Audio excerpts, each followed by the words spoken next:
Alors, Mme Corinne va nous dire quelque chose. Alors, c'est une anecdote que je trouve savoureuse, qui m'a été racontée par mon père, qui est ici, évidemment, en 1908, Robert Fauché, qui demeurait dans la paroisse Sainte-Marie, ici, une belle vieille maison. Et il m'avait raconté que quand il était jeune, il avait peut-être 5 ou 8 ans. Dans ce temps-là, il n'y avait pas de pont de l'île. Et puis, quand il fallait aller à Québec, l'hiver, c'était le pont de glace. Puis, l'été, c'était à Château, le bateau. Et vers la fin de l'hiver, vers le mois de mars, quand le gel arrivait, c'était quand même assez dangereux. À un moment donné, il a été obligé d'aller à Québec pour quelque chose. Je ne sais pas quoi on avait dit. Il était avec son père. Son père l'avait pris avec lui.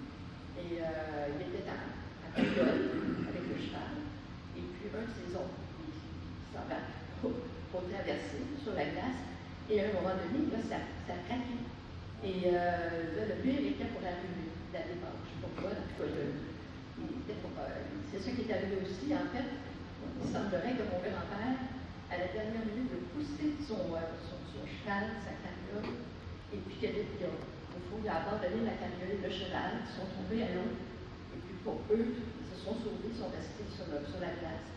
Ils ont pu être libérés éventuellement, c'est sûr, parce que mon père est mort il y a pas de 7 ans. Mais c'est pour dire que comment est-ce que ça a changé, hein?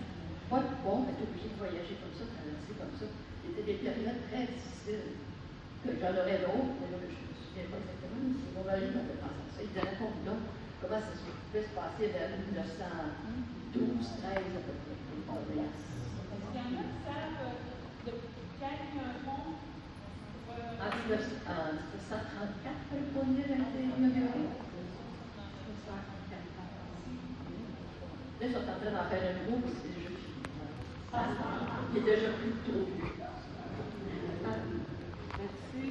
Il y avait une traversée. Alors, voilà. Merci, Nicole.